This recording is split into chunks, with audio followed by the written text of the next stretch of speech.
Disaster. That'll be on September 11th, 6:30 here. And then on October, we're probably going to plan, if we don't get another speaker, we'll probably have me doing the history of the town of Jermyn. And after that, we'll have to see from then on what I'm going to do as far as maybe the history of the churches or history of Main Street or something. We'll figure something out to keep the lecture series going and get people, interested in history. Our speaker tonight is Dr. S. Robert Powell. He's going to speak on the history of the Gravity Railroad. He is the, I guess, probably the best historian as far as the Gravity Railroad is. He knows more about the railroads in general in the area, including the O&W and the D&H, I'm sure, than just about anybody here that I know of. And he's been doing this for a long time. He does presentations all over and always gets a good crowd. As you can see, the crowd that we have is very good. A little commercial, there's a donation jug on the table if anybody wants to make a donation. If anybody wants to become a member, Mary will take your name and we'll get you a membership application. We have the meat sticks for sale, which is our fundraiser for our building that we are restoring. We purchased an old building that was a Welsh Congregational Church, and we're making it into a museum, research center, library for the town of Jermyn. So the meat sticks all go to pay for that building. We have Pennants from the Centennial, which was in 1970. We have books from the Centennial, which was 1970, and the coins from the Centennial in 1970. We have postcards. We have a postcard series that Alice Grzybowski's son has put together for us, and we sell them for $1.25. Tonight they're on special for $1 because we don't have any change. And we also have the coins and the new history book from the Sesquicentennial, which is the 150th anniversary of Jermyn. And the history of the 150th, if you have both books, you'll find out that the first book was wrong.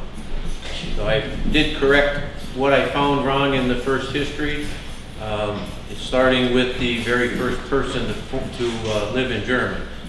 And that was absolutely wrong in the other book. But they didn't have the internet, they didn't have the access that we have now to research, so they just took a guess. With that being said, I want to introduce Dr. Robert Powell. He's on the board of directors of Carbondale Library. He's also the head of the Carbondale Historical Society. And before we let him speak, we're going to stand and do a pledge of allegiance.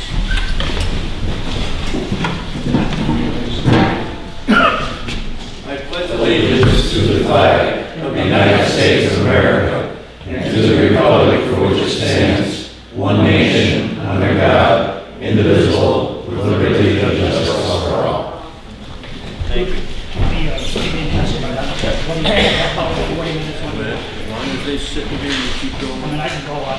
I know that. When you get bored with Dr. Powell, raise your hand. And I go on forever. He's worse than me.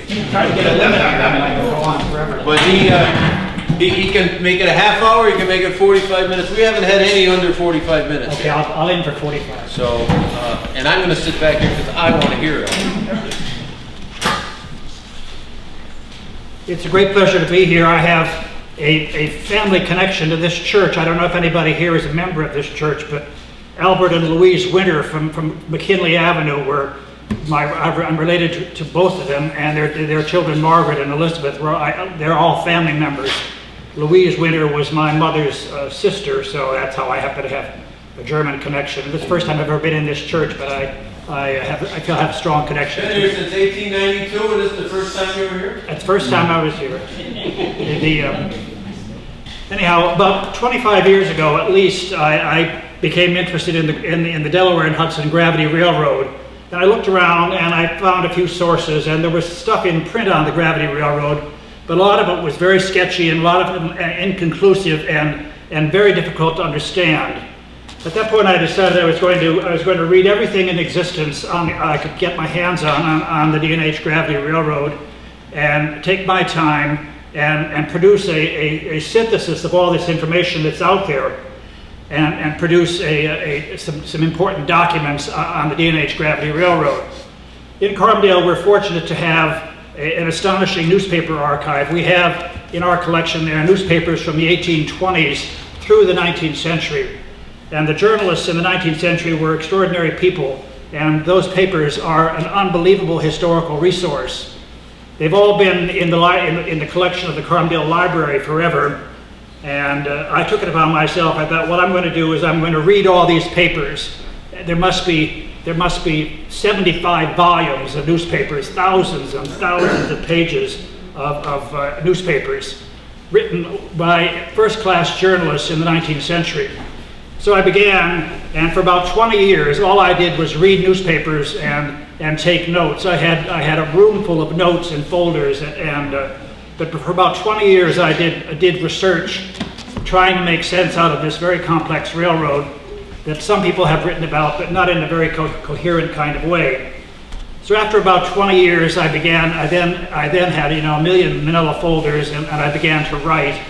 And I produced then, in a period for about 20 years, I produced 28 books, and they're in the form of they're ebooks. They're on discs, and they're ebooks. You put a disc into a computer, and then suddenly you have a 500 or 600 page book on your screen, and you scroll through the book at your own rate. So there's about 10,000 pages of information in print on the D&H Gravity Railroad. I'm happy to tell you that I know that there are two complete sets of these 28 volumes are in the collection of the German Historical Society.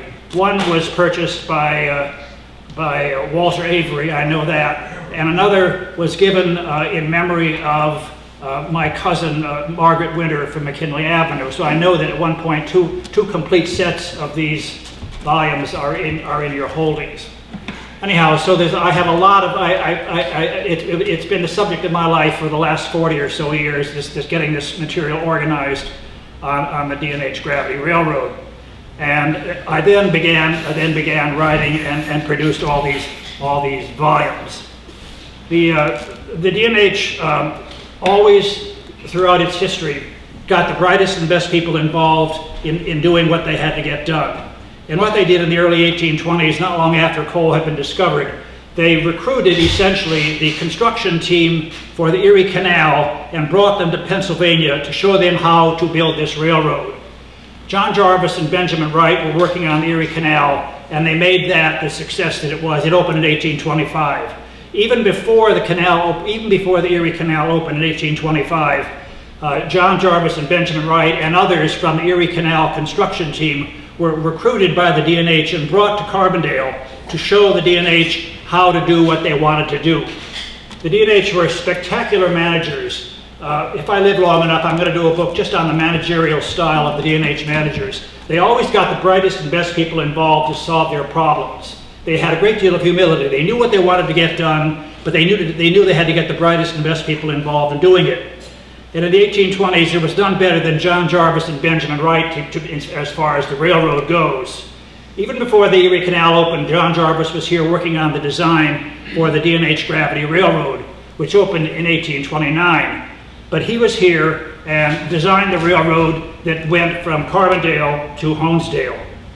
This railroad opened on October 9, 1829, and it cost $3 million to build, $3 million in 1829 currency. It was an expensive railroad to build. It was largely on trestles, mostly from Carbondale to Honesdale. Lumber was plentiful, and there were a lot of people who knew how to work with lumber well. And so instead of going through expensive and time-consuming excavations and stuff, wherever they had to go, with a difficult valley to cross, they immediately put a trestle across it. So much of the railroad from Carbondale to Honesdale in the early years was on trestles, which was a simplified way of doing it. But it nevertheless was very successful.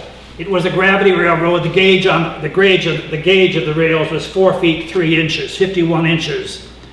Standard gauge is 56.5. So this was a narrow gauge railroad, 4 feet 3 inches. John Jarvis designed this railroad which opened in 1829. There were 8 planes between Carbondale and Honesdale. 5 planes to get you to the top of the mountain. The railroad began behind the Ben Mar, in that parking lot behind the Ben Mar restaurant in Carbondale. If you stand behind the Ben Mar and you sort of look up the mountain, you're looking up the mountain that the railroad that went up. There were 5 planes put up. If you're going from Carbondale to Honesdale, you go up Canaan Street, which was the Turnpike Road then. To the left of the Turnpike Road, there's a street, a court called Sage Court. The 1829 railroad went up that Sage Court to the left of Canaan Street. The railroad consisted at that time of 5 planes to the top of the mountain. The way it operated was, at the bottom of the plane, the cars were brought in on a level, and they were connected to a continuous cable in this plane ahead of them, and then they were hauled up an inclined plane. The engines were stationary. At the top of the inclined plane was a stationary steam engine, and it was connected by a cable from there to the bottom of the plane. The car was connected, and it was pulled up this inclined plane. At the top of the plane, the car was disconnected from the cable at a hump, and then it went to the bottom of the next plane. And then it was connected to another cable and pulled up plane number 2, plane number 3, 4, and 5. When the road opened, the device for pulling these cars up this mountain, they were hand-forged chains. When the road opened in 29, they had the cars were being pulled up by chains. And they found out very quickly, it opened in 29 in the fall, October, and when it opened, they found out very quickly that these hand-forged chains, as wonderful as they were, all you have to have is one link break and kaboom, you've got all kinds of coal cars coming down the hill backwards at you. But they used chains in October, November, December of 29 to pull the cars up to the top of the plane. And some of these planes were quite long. If you know where White's Crossing is on Route 6, that road that goes up the hill at White's Crossing was plane number 3, very long plane with a chain just pulling cars up that plane. And a very long plane, difficult process to get them to the top of that because the chains were very cumbersome and difficult to use. They had a lot of accidents in those first 3 months, but nevertheless they were successful. When the railroad opened in the spring, they decided that's enough, we've had it with the chains, and they then began using hemp ropes. And hemp ropes, the virtue of a hemp rope is when it starts to wear out, you can see that it's wearing out and you can replace it with another hemp rope. And so hemp ropes were much more effective in getting the cars to the top of the plains without accidents. There were 5 of these planes up to the top of the mountain. And each one was in 29 was a single plane with a turnout on the side. So on the main plane going up, the loaded cars were going up. Empty cars at the end of the whole process were coming back to Honesdale, and they were coming down the same plane. There was a turnout in the side of that plane, so that it worked both ways. It wasn't a very efficient system because the cars had to wait. You had to wait for, if there was a car coming up on the loaded track, you had to wait for it to come back down. But it was an effective system by having a turnout on the side of the plane for a car as another was coming in the opposite direction. At the top of the mountain, there were 5 of these planes. And if you're standing there behind the Ben Mar, and you sort of look up at the mountain, you're sort of looking at the path. The top of the mountain is about 1,000 feet higher than Main Street in Carbondale. So they got these cars to the top of the mountain. The interesting thing is the fact when the cars were pulled up the plane, they got to the plane, they were disconnected, and then they had to be pulled by a horse to the next plane, to the bottom of the next plane. Then they were connected, then they were pulled up. And using horses to move the cars on the levels in 29 was a good start, but not very efficient because you had to have all these horses all over the place pulling cars. So, but nevertheless, that's how it was in 29, up the plane and then up the next. At the top of the mountain, somewhere in the area of number 4 Pond, if you know where that is, on the top of the mountain, that was where the head of number 5 plane was. And the plane then went across the top of that mountain. Across the top of that mountain was where the Stourbridge line was originally thought would be very effective to use to haul the cars across the top of the mountain by number 4 pond, across the top of the mountain. But the Stourbridge line, was the disaster that it was never used for that, and so they continued to use horses to pull the cars across the top of the mountain by number 4 pond. And as you drive to Honesdale, going by number 4 pond, you're essentially to the right is where the 5th plane was across the top of the mountain. Then the cars were lowered down the other side of the mountain. They were lowered down. They coasted a little bit, lowered down, and so there were 2 planes from the top of the mountain. 5, 6, and 7 got you to the bottom of the mountain at Farview. At which point the cars were then put on what they called the 6-mile level between Waymart and heading in the direction of Honesdale. For 6 miles, the cars coasted down this inclined plane, sort of heading in the direction of Keen's Pond. So they were going like 6 miles down. At Keen's Pond, after 6 miles, they then had another plane down, plane number 8, at Prompton, which got the cars down lower, and then from there the cars went right into the Honesdale Canal Basin, where they were loaded into the canal boats. So there were 8 planes when it opened in 29, and there were a lot of horses were used everywhere. After these cars got to Honesdale and got emptied, the cars then had to be brought back to Carbondale after the cars were emptied at the canal. They had to be brought back to Carbondale to be filled again with coal. So they had horses which pulled the empty coal cars from Honesdale to the base of the plain at Prompton. Then they were pulled up a plane, and then they were pulled by horses from Prompton back to Waymart. And so horses everywhere were being used. The big problem with it, they had to move the horses too. They had to move the coal, but they had to move the horses. You always had to have a horse back at Prompton to pull cars back to Waymart. And they had horse cars, so that when the cars were going back to Prompton, there was a horse car in which rode a horse, so that he could to be used in the reverse system. So there were horses everywhere being used very effectively, but it was a lot of intensive labor to manage all these horses with coal cars and things. And nevertheless, the railroad opened and became very successful, and they got a decent amount of coal to market that first winter. The rails themselves, if you go into the Wayne County Historical Society, you'll see the track upon which the replica of the Stourbridge line rests. You'll get a good impression of what the rails looked like when the railroad opened. They essentially were like, they were placed on logs, and there were strap rails, narrow rails, 15 feet long, ½ inch thick, and they were then bolted into these logs, so that they weren't conventional T-rails that we know today. They were flat rails, and strap rail they were called. And remarkably, when the road opened, the D&H imported from Great Britain 390 tons of strap rail to be used on the railroad when it opened. That's a lot of coal. That's a lot of iron. We have several pieces of that strap iron in Carbondale. Honesdale has a couple pieces in their collection, I know too.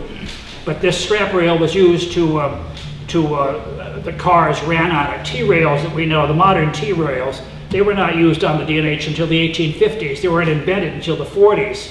But they were not used by the D&H until the 59 configuration of the railroad. So they used those strap rails for quite a while. And the one rail would sort of hook into another, but they were always having these snakeheads, as they call them. The rail would pop up, and then you have a big problem. So that those strap rails were effective, but they were problematic. Anyhow, the road managed. They got through the first year, and when they opened in the spring then of 30, they knew that they had to use hemp ropes, and that made things much more simple. In 1829, so from 29 for the next 10 or 15 years, this original configuration of the railroad worked. 5 planes up, 1 across, 2 down. That worked until 1845. When then came along this man by the name of James Archibald, the astonishing James Archibald. He redesigned the railroad. The 1829 system of planes was effective for getting coal to market, but the market kept saying, we need more coal, send us more coal. There was an unlimited supply of coal in the Lackawanna Valley, and the market was wide open. They needed more coal. So the market kept calling out, we need more coal. So in 1845, James Archibald, the astonishing, remarkable James Archibald, redesigned the railroad. And they pretty much on the same pathway over the mountain, but he made some very significant modifications to the line. First of all, he, instead of having a single track with a turnout, he devised that a double track system. All the planes were immediately double tracked. So you had one loaded cars going to Honesdale, another empty cars coming back. You've got greater efficiency. He also equalized the lengths of the planes. The planes in 1829, there were some that were moderately short and then some were very long. So if you're sending a series of cars through a system of rails with short and long trains, planes, you have to wait for the cars to get out of, especially when they had that turnout, they had to wait for the cars to get out of the long planes before they could put more in. So it was a question of short planes and long planes, big problem of delays. So then, the first thing that James Archibald instituted was then to equalize the length of the planes, which meant that you were getting a lot more. There's a piece of strap rail. Yes, there's a piece of strap rail. Very good with that little connecting feature in it. But this is a nice. Thank you very much. No. Anyhow, so with James Archibald, look at it. James Archibald with the redesigned railroad, they were continually refining the system. So in addition to having the two tracks where he had loaded and light, he also then got rid of horses. At the top of the plane, when the railroad first opened, the cars then had to be pulled to the next plane by a horse and then up. James Archibald conceived the idea, instead of having the car be pulled to the next plane, why don't we grade the level so that the car coasts to the foot of the bottom of the next plane? So they did that, and that was the great innovation as far as getting things more efficient. They got the car to the top of the plane, disconnected, and then it coasted to the bottom, up, coast, up. And that helped efficiency because they were getting rid of the horses. I have nothing against horses, nor the D&H, but it's much better to have machines more reliable than worrying about horses and feeding the horses and getting the horses there and all that. So they had machines, and things got much better by equalizing the planes. And he also then when the cars got down to the mountain in 1845. When at Waymart, the cars, instead of having this 6-mile plane and then a 4-mile plane to Honesdale, he made it one 10-mile thing. So the cars went from Waymart right to the canal basin in Honesdale. A great improvement in getting with the efficiency of getting the coal to the canal. So the cars coasted 10 miles from Waymart right to the canal basin in Honesdale. Another innovation by James Archibald in 45 was he created a system of planes coming back to Waymart, the empty cars. So the loaded cars were all going down this 10-mile level to Honesdale, and so he then had built in Honesdale planes what are now numbered 13, 14, 15, 16, and 17. The plane right behind the Historical Society in Honesdale was plane number 13. Very steep plane. He had these 5 return planes, empty car trains going back to Waymart. And there were 5 of these planes, 13, 14, right through 17. And remarkably, these 4 of those 5 planes were powered by water wheels. One of the, number 13, they tried to run that plane by water power, but they couldn't secure the appropriate rights from the appropriate person to establish a water wheel at the base of 13. So they said, all right, we'll put an engine, stationary steam engine here. 14, 15, 16, and 17, they had water wheels. That little bitty Van Auken Creek that flows from out of Lake Lodore and down.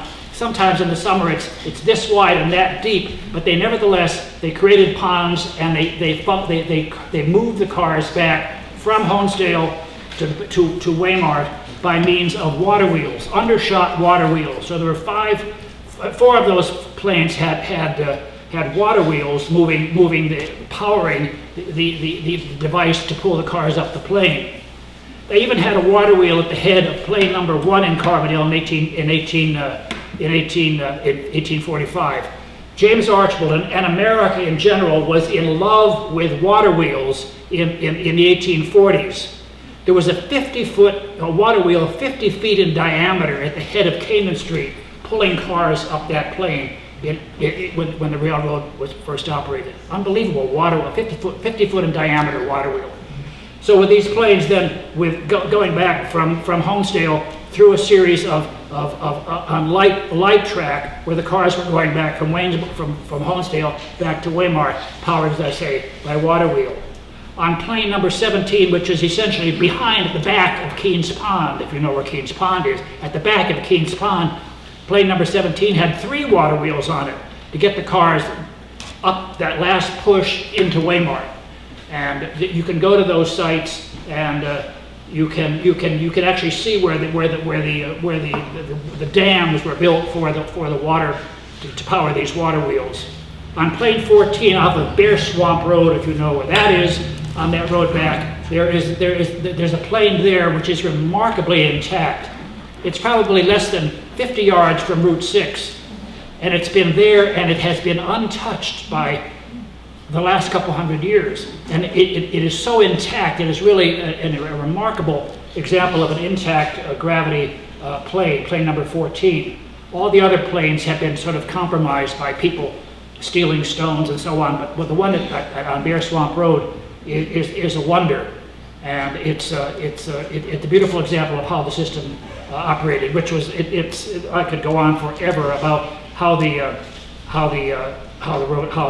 operated. But anyhow, the fact that they had water wheels on the planes, people think that everybody knows that when the water came out of Lake Lodore and then on eventually into the Lackawaxen into Honesdale, that water was used by the canal, went right into the canal.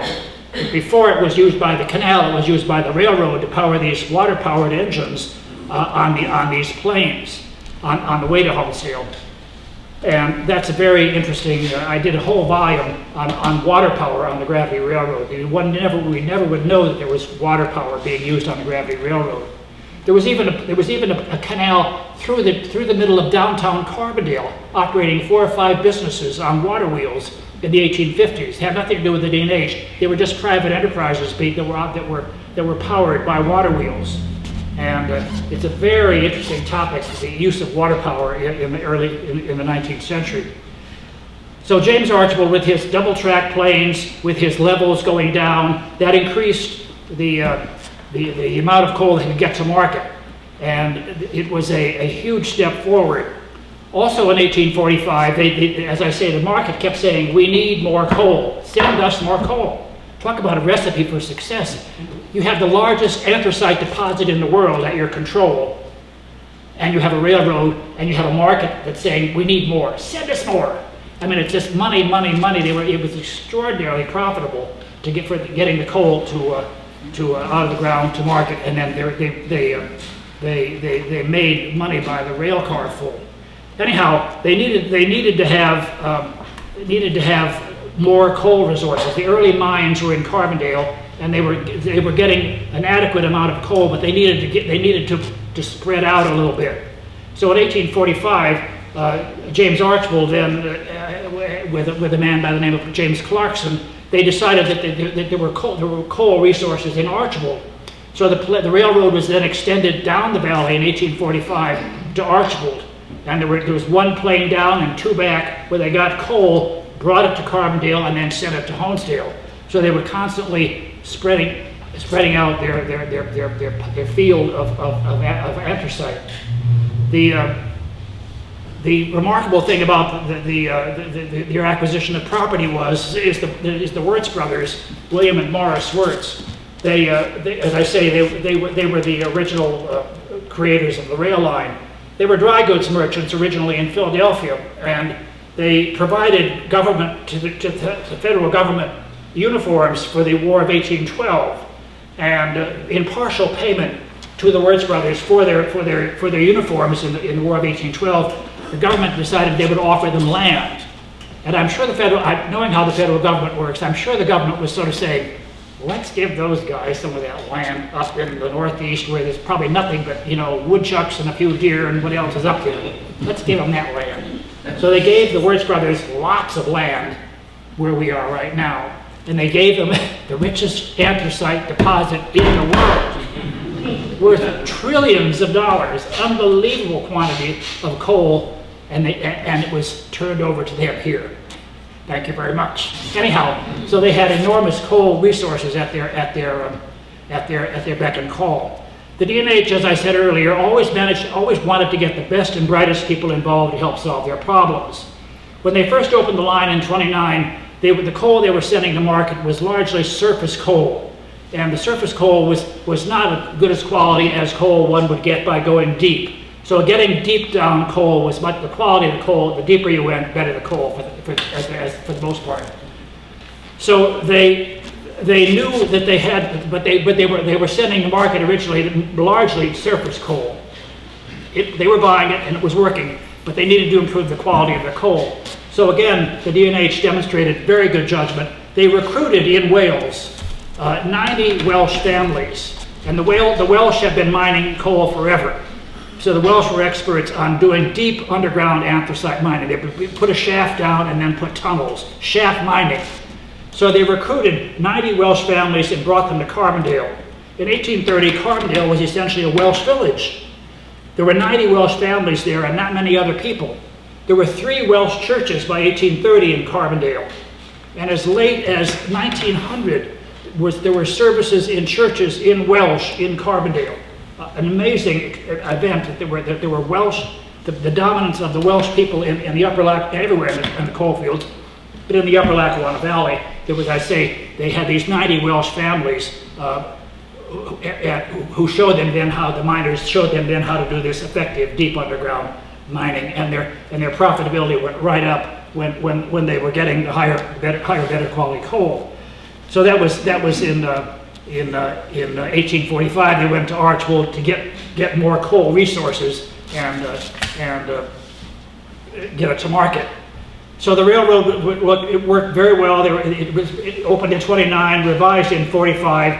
They're getting their game under control, and yet the demand was more coal. We need more coal. So they continued their push down the Lackawanna Valley, getting control of more coal resources, and then redesigning the rail line. In 1859, they rebuilt the line again. And this is part of the confusion when you start reading about some of these early gravity histories. The people don't understand the fact that rail line was rebuilt 5 times in the 19th century. They think it was sort of one line put in, that's it. Not true. If you go on the Moosic Mountain above Carbondale, everywhere you go, you come across rail lines. And what am I looking at? And nobody had ever really sorted them out. I think I have sorted them all out. But I mean, it's a maze of former roadbeds on the mountain. In 1859, the roadbed was then redesigned by an astonishing man by the name of Charles Pemberton Wirtz and Roland Manville. The Manvilles were a very important family later on in Carbondale. So what they did in '59, instead of sending the coal cars up the mountain this way, in '59 they decided, wait a minute, let's go this way and get up the mountain. So they redesigned the railroad in '59 with 8 planes to get to the top of the mountain. A long, circuitous thing. The railroad went up in the direction of Simpson, curved around, up onto the mountain, all the way on the top of the mountain to come over then at Farview and then down the mountain. So the rail line was then redesigned on an easier way up the mountain with more planes so you can get more coal in the system. Instead of 5 planes, they now have 8 planes going all the way up. And they also used in '59, they then began using, instead of hemp rope, they began using wire rope, which was invented by John Roebling, who built those 4 remarkable D&H aqueducts in Wayne County, in Pike County, and beyond. So that they were using wire rope to pull the cars up, and they had fewer accidents because wire rope is much stronger and more resilient than hemp rope. The virtue of hemp rope was as it's beginning to wear away, you can see that it's wearing away, and you have to then replace it. But but wire rope lasts like forever. Wire rope is really was the way to go. So they used wire rope on these planes in 1859, and they increased the number of planes. They increased the number of planes going down the mountain into Waymart too. The shorter the planes, you create this sort of metronomic kind of thing.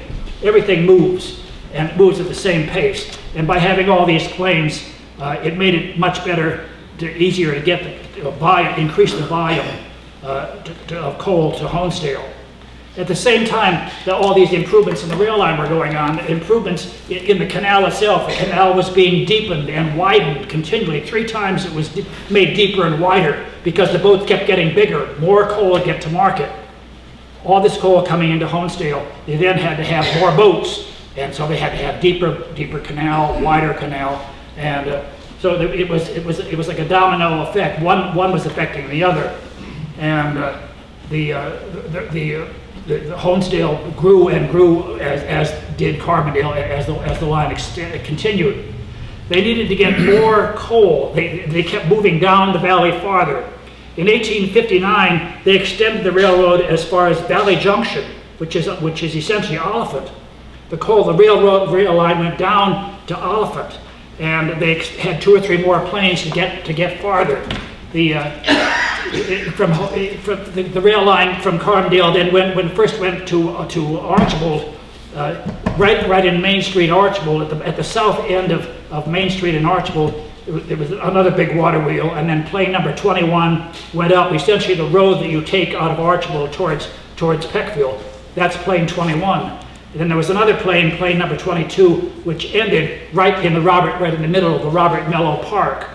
And then the rail line crossed the Lackawanna River and went up into Oliphant, and then down all the way then to Oliphant. So the rail line was going as far as Oliphant in 1859. And they were then getting all the immense coal resources from the Mid-Valley and below were all then sent by the railroad north and then on its way to Honesdale. And the rail line in 59 kept getting farther and farther south, as I say. And the interesting thing is that by 59, they discovered that people were jumping onto these coal cars right across the top of the mountain. I mean, boys will be boys. Let's jump on that rail car, and people were riding on the coal cars on the top of the mountain. And so they then decided that they were going to institute a passenger service. So they devised these very rudimentary-looking passenger vehicles with sort of like benches in coal cars and put them on this line to Oliphant. And it was a huge success. They couldn't get enough cars. People wanted to ride on this new innovation getting down to Oliphant. And then at Oliphant, they could then connect with railroads in Scranton and stuff. So it was like a new transportation device, get down to Oliphant. And the interesting thing is at the bottom of the last plane when the line was extended to Oliphant, they then put a line which connected this D&H with the Scranton Railroads, as I say. You could get a line to Providence, and then Green Ridge, and then on down. They were enormously successful. They couldn't keep up with the demand for people wanting to ride on this rail line, and they had a very successful passenger service. In addition, they also had, and this is an interesting thing that many, I think I'm the only person who knows this, is that is that not only were these gravity cars pulled by stationary steam engines up these planes, but the D&H also had 6 D&H gravity gauge steam engines, little engines that were gravity gauge, which moved coal cars on the flatland gravity. So from the bottom of plane number 23 in Oliphant, these little D&H choo-choos moved empty coal cars to the Von Storch breaker in Providence and to the Richmond breaker in Dixon City, and they were filled with coal cars were filled with coal, and then the coal cars were pulled by gravity steam engines back to the bottom of plane 29 in Oliphant, and then connected to the mountain gravity and taken this way to Carbondale and then over the mountain to Honesdale. So there's a flatland gravity and a mountain gravity. Nobody as I say, there are probably only 2 or 3 of us who even know of these gravity engines. But the gravity engines on flat land. There were no other steam engines around at the time. The standard gauge railroads didn't exist at that point. And they then put these gravity gauge steam engines, got the coal to the foot of the plain at Weimar, and I say then sent it back up to Carbondale. And these gravity gauge steam engines were the basis of this flatland gravity railroad. So the D&H gravity railroad not only went over mountains, but it was used on flatland. So 59 with the railroad in Oliphant, the things were happening thick and fast. In just a few years, the rail line from Scranton to Carbondale, the Valley Road, that opened in 1870, and they had full-size steam engines on that. But before that, they had these gravity gauge engines moving things around at the bottom of Plain 59. They also had a gravity gauge steam engine, which they used at the canal basin in Honesdale to move cars around at the canal basin there. So, but this flatland gravity is a very interesting thing. I did an article recently on the flatland gravity. There's copies of it over there. But this flatland gravity railroad is quite an innovation in 19th century engineering. And didn't take it very long. There were gravity gauge steam engines going as far as Wilkes-Barre. The D&H had controlled the Baltimore mines in Wilkes-Barre. So they were going as far as all the way to Wilkes-Barre, these gravity engines pulling coal cars back to the bottom of Plain 23 in Oliphant, and then sending them through this system over the mountain. So it was a very, very advanced system of rails connecting these gravity lines with the D&H lines, getting the coal to Honesdale. And as you drive through the Mid-Valley, everywhere you look, you can see remnants of where this steam line went. As you drive down through the valley, there's Gravity Avenue in Oliphant. You see that, all these. Gravity Avenue was Plain 23 in Oliphant. It's everywhere. When in Archibald, everywhere you look, there's something there. If you know what you're looking at, you can just see lots of stuff as you move up and down the valley. I have a question. There's any pictures of this? Yes, there are pictures. There are. Pictures worth 1,000 words. Yes, there are. But there are pictures in these things, and there are pictures. There are pictures everywhere of these gravity steam engines. The rail lines themselves are enormously complex. Downtown Peckville is such a tangle of rail lines through downtown Peckville, but that's all part of the same system getting to Oliphant. And I have lots of wonderful pictures, but I wasn't sure about the technology. I didn't bring any photographic things. So that the success of the railroad was such that by 1866 they were sending 1 million tons of coal to market. Here's a picture of the car being pulled up Plain 23 in Oliphant, and this was a photo that was sort of orchestrated for the sake of the book. But nevertheless, that's Plain 23. But the entire Lackawanna Valley was just permeated by this rail system. By 1871, they were sending 2 million tons of coal to market a year. That's a lot of coal. The railroad continually was growing and growing, and they needed more coal. At the same time, they redesigned the railroad again in 1868 to make it more efficient, to get more coal into the system to get it to market. They doubled up on a number of planes everywhere to get more coal on its way to market. Then a remarkable thing happened in 1868 when they were rebuilding the line again, is that they got the coal cars to the top of the empty coal cars to the top of the mountain at Farview, and instead of sending them back to Carbondale through this complicated system of plains and so on down the mountain, at the top of the mountain at Farview, they created what was called Plain Number 20.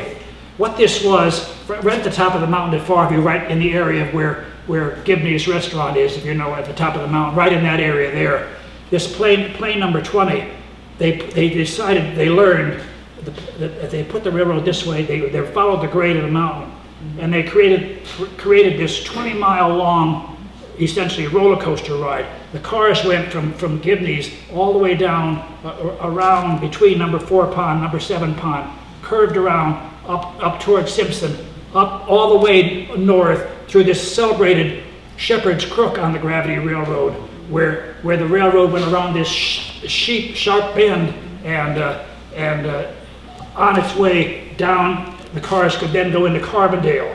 The cars could continue all the way to the base of plane number 21 in Archibald. So it was like a 20-mile roller coaster ride, which simplified things enormously. This was so successful. Let me read a thing to you. This loop, known as Shepherd's Crook, was 400 feet in diameter, the railroad going around a curve, 400 feet in diameter and 2,000 feet in length, with a grade of 110 feet to the mile. The track returned at the lower end of the loop to within 80 feet of itself, horizontally, 37 feet below the rim. They went around a curve and then back this way. And the back part of the train was coming down the hill, and the front part of the train was already gone around the curve. So from the train, in the back of the train, you could see the front of the train having gone through this curve, this 20-mile loop, 37 feet below you. After passing through Shepherd's Crook, they continued in the southerly direction and then on down through Carbondale and all the way to Archibald. So it was like a 20-mile roller coaster ride. Since there were passengers now riding on they had a passenger service, the D&H capitalized on this by creating at the top of the mountain at Farview this park, an amusement park, essentially, if you will. It was not an old-fashioned park. It was like a picnic park. And let me get a description of this park. People were riding on these rail cars, and they loved going to the top of the mountain to get out of the greasy, grimy, dirty industrial valleys. They established this picnic park on the top of the mountain, all in the area, right at the top of the flat part of the mountain, sort of in the area where Gibney's is, at the top of that mountain. They created this 600-acre park. The park, which opened in the fall of 1885, consisted of more than 600 acres, about 30 of which were improved as a picnic ground. In the park were more than 20 buildings, the largest of which was a pavilion, 170 feet long by 35 feet wide with 4 wings. In the park were swings, rustic seats, tennis courts, football and baseball grounds, shaded walks, open vistas, pure drinking waters, and two observatories. From the higher of the 2 observatories at 2,345 feet above sea level, you could see 20 cities and villages and 17 lakes. Enormous tower at the top of the mountain at Farview. It was an instant success. People came from all over the place to ride on this gravity railroad, and with this park at the top of the mountain at Farview, it was an old-fashioned sort of picnic park. There was nothing, as I say, but open spaces and picnic tables and benches and springs and so on. Nothing other than fresh air and sunshine. People came from everywhere to ride on this gravity railroad because they wanted to ride on this very unusual 20-mile roller coaster ride at the top of the mountain. And the D&H advertised in New York, suburban New York and Boston papers, and people came to northeastern Pennsylvania by the thousands to ride on this railroad. In 1885, it cost you 50 cents to go from Carbondale, Main Street Carbondale, to the top of the mountain to get up to this picnic park. 50 cents was a lot of money in 1885 per day. The generation of my grandparents who got married in the late 19th century, they got married, my grandfather used to say, "We're getting married when I'm making $1 a day." When he was making $1 a day, that was considered a very good wage.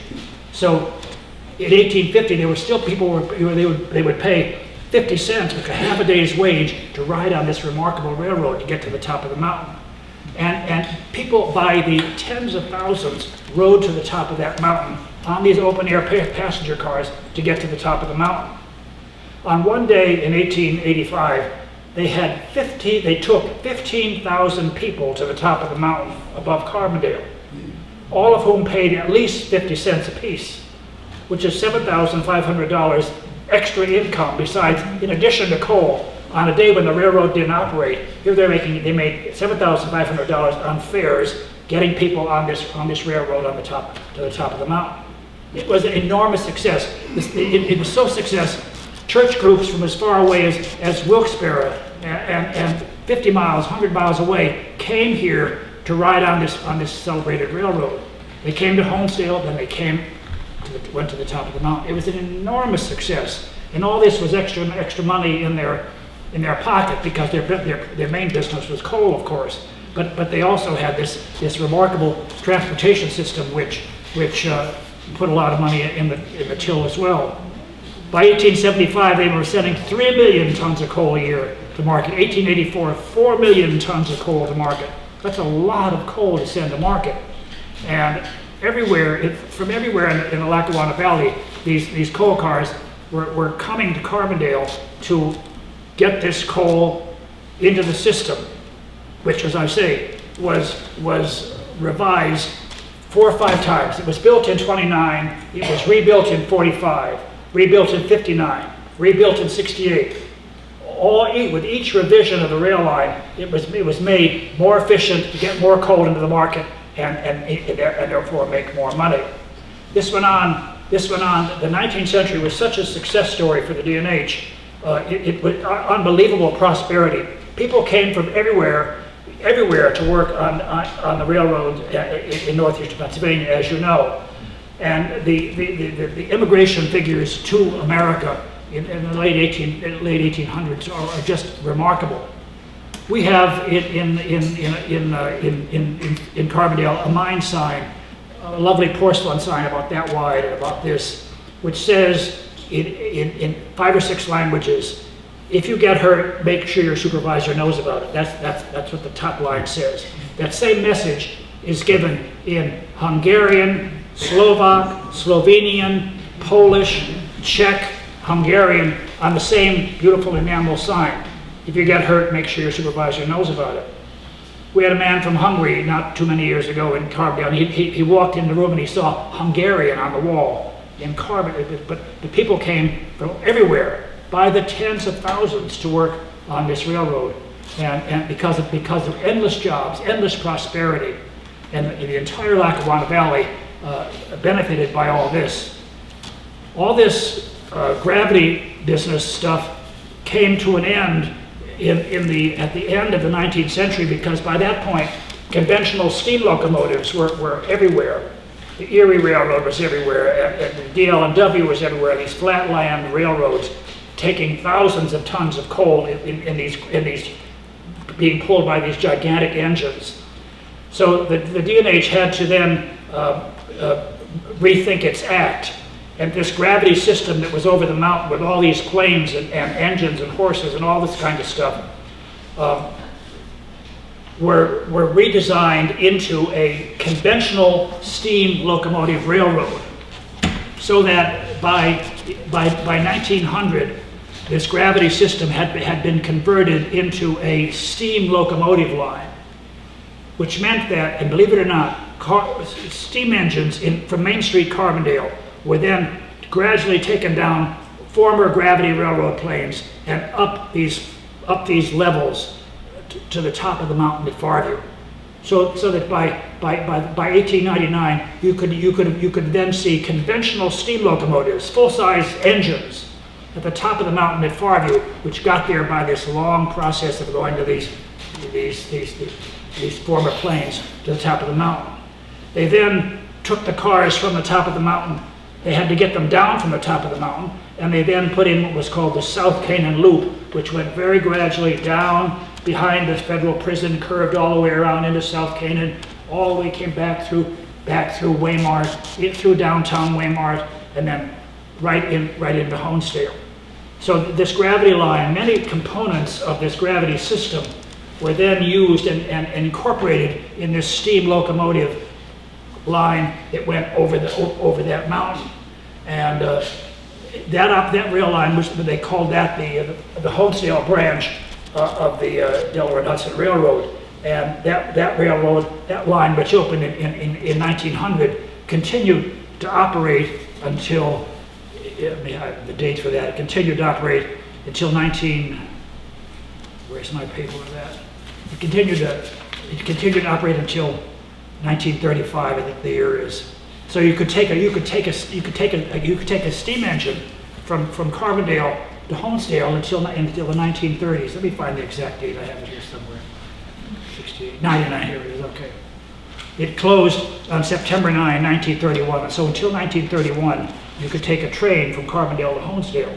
But in so doing, you went through this former gravity system where the steam engines were taken, as I say, up these plains and levels to the top of the mountain at Farview.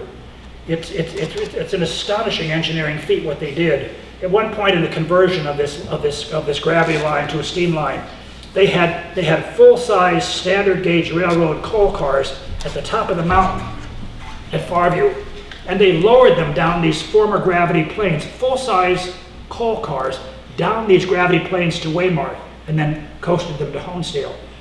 The two obstacles in converting the line to a steam locomotive line were this thing at Shepherd's Crook, this tight curve. They somehow had to deal with this tight.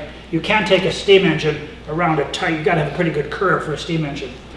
What they did, they converted this Shepherd's Crook into a switchback. So the cars came up the mountain from Carbondale, they went this way, and then they sort of scissored back almost on themselves, and they went up the mountain again. They came up, scissored back, and then went up to the top of the mountain, which is called a switchback in railroad terminology. At the top of the mountain at Farview, they had to get these cars from the top of the mountain down to Waymart. They then put in this South Canaan loop, which goes, as I say, all the way into beyond South Canaan, curves around. The railroad on that mountain is everywhere, and it curved around and came back into Waymart, and then on its way into Honesdale. So it was an extraordinarily complex and complicated system of rail lines on that mountain in the 19th century, which stimulated me to try to sort all this out, because at each rebuilding the rail line, the former line is sort of still there, but the new line goes this way, and so you see a track here, and you see a track here, and all this business. And that's what led me to this 25-year exploration of these published newspapers to figure out what the heck am I looking at on that mountain. I now think I have a pretty good control of understanding what happened on top of that, on that mountain between Carbondale and Waymart, and then on into Honesdale. It's an amazingly complex story, but if it's broken up into different rebuildings of the rail line. It was built in 29, revised in 45, revised in 59, revised in 68, and then rebuilt in 99. With the basic facts in your mind, you can make sense out of it. In these volumes, which I produced, and I'm an old windbag. I mean, once you get me going, I just keep going. Anyhow, there are 10,000 pages of stuff on the D&H Gravity Railroad. It's just, you want details. There's so many details. Detail after. You need hip boots to get through it. But I thought this is such an important technological thing in the history of America. We must get this sorted out. And I'm feeling pretty proud of myself for having sorted it out. I think I have a very good understanding of what they did in the 19th century. I do a monthly. I have a monthly article that appears in a D&H publication, and I did a couple years ago a series of 5 articles on the 1829 configuration, the 1845 configuration, 59, 68, 99. There are copies of them over there if you should have an interest in, which will make a lot. When you read that, it'll make a lot of sense, having heard what I just said. But it's in very explicit terminology in those 5 articles. There's also a copy of a D&H bibliography about stuff that I've written. I've done a lot of writing and research on, and there's a copy of a bibliography of all these things I've written about on the D&H. And which I think it's very important to get this stuff in print because, it was such an important thing in American history. The D&H was as many people know, was the first $1 million corporation in American enterprise. One day in 1825, 6, 7, the D&H needed to raise money in order to finance the building of the railroad and the canal. The railroad cost $3 million and the canal cost at least $3 million. That's in the early 19th century money. That's a lot of money. $3 million in 1825 is a lot of money.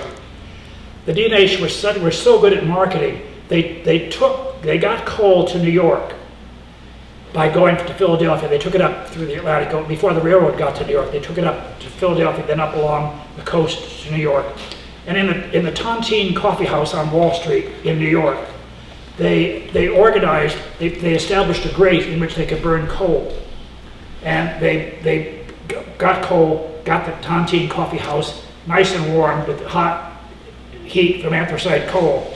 And they invited in, this is all prearranged, they invited in big New York money to the Tontine Coffee House. Come to the Tontine Coffee House, we want to show you something. They walked in and they were overwhelmed by this heat, by anthracite coal. How are you doing this? This is all new, nobody knew about this. This was a whole new product.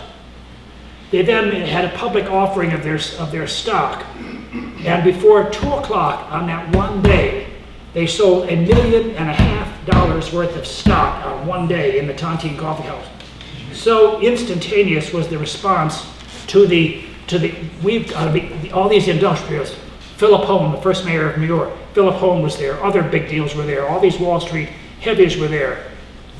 We've got to buy into this now. And by 2 o'clock on that first day, they sold $1.5 million worth of stock, making it the first $1 million corporation in American free enterprise. There were corporate enterprises where they spent more than $1 million, but this was private enterprise, the D&H, $1.5 million in stock in one day, which as I say, then financed the construction of this railroad and the canal. The railroad opening in 29, the canal opening in 28. One of the byproducts of my interest in the railroad is also these 4 remarkable aqueducts built by John Augustus Roebling, the man whose family built the Brooklyn Bridge in New York. Before the Brooklyn Bridge was built, there were these 4 astonishing aqueducts in Wayne and Pike County and beyond, built by John Roebling. The Delaware Aqueduct at Lackawaxen still stands. The bridge opened in 1850. It's a suspension aqueduct built by the legendary John Roebling. You could spend the next 2 months just talking about John Roebling and the building of those bridges in Wayne and Pike counties, especially the Lackawaxen Aqueduct, the Delaware Aqueduct. Unbelievable technology. And it all happened right here in northeastern Pennsylvania and southern New York. I mean, this was like cutting edge America. And this was all part of this same system. Accidents, the most amazing accidents happened. James Archibald, the legendary James Archibald, got involved with the D&H as a little boy. His family came here from an island off the coast of Scotland. He was a little boy. They were living in the area of Rome, New York, and they were farmers. All of a sudden, in the back part of their property, there's this thing going on with the Erie Canal being built in the back part of their property. James Archibald got a job working on the Erie Canal as a young man. Immediately, they recognized this guy is something special. He became bigger and bigger and bigger. And the next thing you know, he's in charge of a section. But I mean, just these wonderful accidents that happened. He happened to be in the right place at the right time. And then he was brought here. He became the first mayor of Carbondale. And it just goes on and on and on. Yes, Jerry? How many of these gentlemen were actually trained engineers like we would know them today? And how many of them just came up to the ranks and learned things? Most of them came up through the rank, but there were some like John Jarvis where they were trained engineers. And Jarvis went to Rensselaer Polytechnic, and they had a lot of training behind. Benjamin Wright was a trained engineer. But a lot of it was on-site learning, and they moved through the ranks very quickly. And rose up and they learned how to do what they had to do. And it was the technology that they were creating technology as they went along. There was one technological advancement made in 1859. I won't trouble you with it, but it would take me, talking as fast as I could, it would take me 45 minutes to describe to you what happened, this miracle that happened on the top of the mountain in 1859, where they suddenly realized, like, oh my God, here's what we have to do. And they did it, and it worked. It was the most, you could almost see it happening. They got up to a certain point, and next thing you know, it was in place. And that changed everything. It was one of these moments where if you had been on site, you could see it happening, and it happened, and it worked, and it spelled success. There are a dozen of those kinds of moments that can be with this technology. They were creating the technology as they went along, and they were creating astonishing results. And now the railroads are largely gone. But I mean, the 19th century was the heyday of railroads in America, and some of the biggest and brightest stars in 19th century technology were associated with the railroad. And at the same time, hundreds of thousands of people's lives were changed for the better. Coming here from all over Western Europe, all people by the tens of thousands coming here to work on the railroads or on the canal. This was the place to go to in the 19th century, and we have a lot of the remains of it are still here. But it's a very, very interesting technological story to tell, because they were creating the technology as they went along, and the technology they were creating became standard after a certain point. But you could actually see it happening right here in front of your face. There is it's a wonderfully interesting topic. I love it. I could go on forever, but I will cut myself short because time is getting on. But it's a wonderful story, and it's in our backyard, and it's not known by most people how complex and how far-reaching this whole system was, and how successful, immensely successful transportation system. It was essentially like, when the system was operating at its peak, it was essentially my personal notion, it was an expression of the kind of technology that Henry Ford created. As you know, with Henry Ford, the workers were stationary and the work came to the worker. You stayed at one point and this conveyor brought you something, you did it, and then passed it on to the next person, passed it on to the next person. That's that production, the assembly line production. The D&H had an assembly line, if you will, from the coal fields of Pennsylvania to New York. The workers were stationary and the product came to them. There was somebody at the bottom of plane 1 who stayed there, whose whole work career was at the bottom of plane 1. Somebody at the top of plane 1. Somebody on level 1, level 2. All the way along, the coal came to them, and they did what they had to do and sent it on to the next person, sent it on to the next person. At one point in the 1860s, one of those 4 Roebling bridges got washed out by a terrible storm on the Lackawaxen. All the coal going to New York had to go across that bridge. The bridge was washed out for 6 weeks in the middle of 1868, I think the year was, which meant that the production line stopped. So no coal could be sent across that point. The whole system from the mines to New York stopped because the one link in the chain was essentially broken. The aqueduct was out. The mines in the Lackawanna Valley stopped working because there was no place to put the coal. They couldn't get the coal. They had no room for it in Honesdale. They couldn't send it forward. When that bridge was replaced, the production line started again, and the coal started moving sort of metronomically through the system. So we had like a conveyor belt from the mines here to market in New York. Coal from the Lackawanna Valley not only went to New York, it went through the Erie Canal. It was transshipped through the Erie Canal into the American Midwest. It was transshipped through the Champlain Canal up into New York and sent up into northern New York State in Canada. It was sent out into the Atlantic Ocean on ocean barges and set up to Boston and up into northern New England. We have in Carbondale a receipt from a coal vendor in New Orleans for anthracite coal. The coal was taken out into the Atlantic Ocean, down the Atlantic coast, around Florida, and coal was being sold in New Orleans from the Lackawanna Valley. Coal was going everywhere. It changed everything in America. And the long and short of it is, all this coal out of these amazing valleys, this Lackawanna and Wyoming valleys, the coal out of these two valleys made possible the industrialization of America in the 19th century. It could not have happened without this coal. When the railroad opened, America, all the trees had been cut down. All these hillsides were bare. There were no trees. They were all cut down. There was no fuel. There was America's first energy crisis. Fortuitously, they discovered this coal. They got it to market, and it changed everything in America. But the long and short of it is as I say, the industrialization of America was made possible by anthracite coal from the Lackawanna and Wyoming valleys.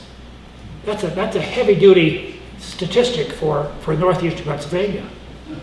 But it all happened here. Since we all live here, we sort of take it for granted, but we don't realize the importance of what was going on in our front yard from the 1820s throughout the 19th century and on into the 20th century. The economy was completely affected by it in every way, and we became then the industrial giant that we used to be. Yes, Bruce? Do you have a timeline when the gravity railroad attached to the mines here in Jermyn? When it what? When the gravity railroad took coal from the mines here in Jermyn. Well, in the 40s, the line went to Archibald, but they continued to move down the valley. We didn't mine until 1857. That was our first breaker was built in 1860. So I'm assuming somewhere in that time frame, but I don't have anything exact. There were easy rail lines from 1845 where the coal from Jermyn could have connected into this system to go north. From 45 on, because it went to Archibald, and it easily could have gone from 45 being shipped north or shipped locally. But the main artery going north would have been in place from 45 on. But if you look at a map from the 19th century, all you see is it looks like you just see rail lines going everywhere, and to try and sort them all out can be tricky. But anyhow, it's a wonderful topic, and thank you for having me here. It's a great pleasure. I love talking about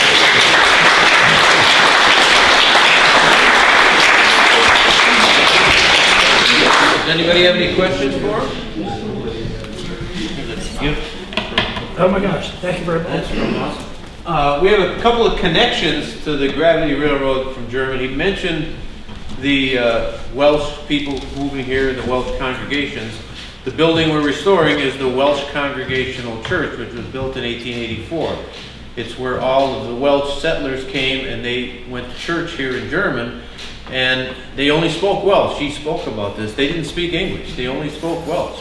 And if you ever tried to speak Welsh, there's only one guy in here, or two guys in here that I know that can speak Welsh. I was the president of the St. David Society, and I can't say a word.